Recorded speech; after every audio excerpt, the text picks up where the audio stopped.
Kattappana block പഞ്ചായത്തിനെ മാലിന്യമുക്തമായി പ്രഖ്യാപിച്ചു. Block panchayat president VP. John ശുചിത്വ പ്രഖ്യാപനം നടത്തി. ബ്ലോക്കിന് കീഴിലെ മുഴുവൻ പഞ്ചായത്ത് അധികൃതരും യോഗത്തിൽ പങ്കെടുത്തു.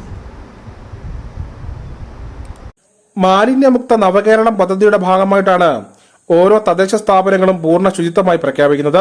അതിന് മുന്നോടിയായി വിവിധങ്ങളായ ശുചീകരണ പ്രവർത്തനങ്ങളാണ് നടന്നു വന്നിരുന്നത്. ഗ്രാമപഞ്ചായത്ത് തല ശുചിത്വ പ്രഖ്യാപനങ്ങൾക്ക് ശേഷമാണ് കട്ടപ്പന ബ്ലോക്ക് പഞ്ചായത്ത് തല ശുചിത്വ പ്രഖ്യാപനം നടന്നത്. President VP. ജോൺ ഉദ്ഘാടനം നിർവഹിച്ചു.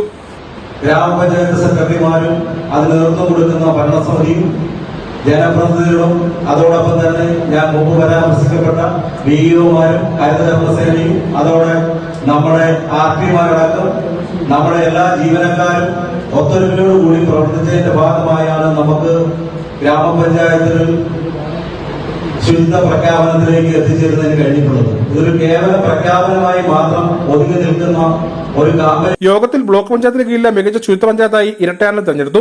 ഒപ്പം മികച്ച ഹരിതകർമ്മസേന കൺസോർഷ്യം, മികച്ച CDS എന്നിവയും ഇരട്ടയാറിനാണ്.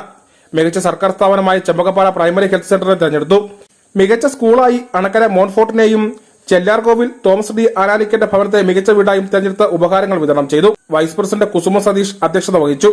മാലിന്യമുക്ത നവകേരള പദ്ധതി ക്യാമ്പയിൻ വിശദീകരണം സെക്രട്ടറി ബേബി രജനി നിർവഹിച്ചു.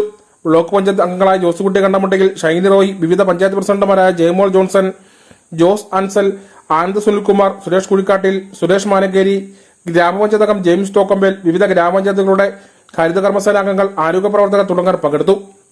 News bureau, Kattappana.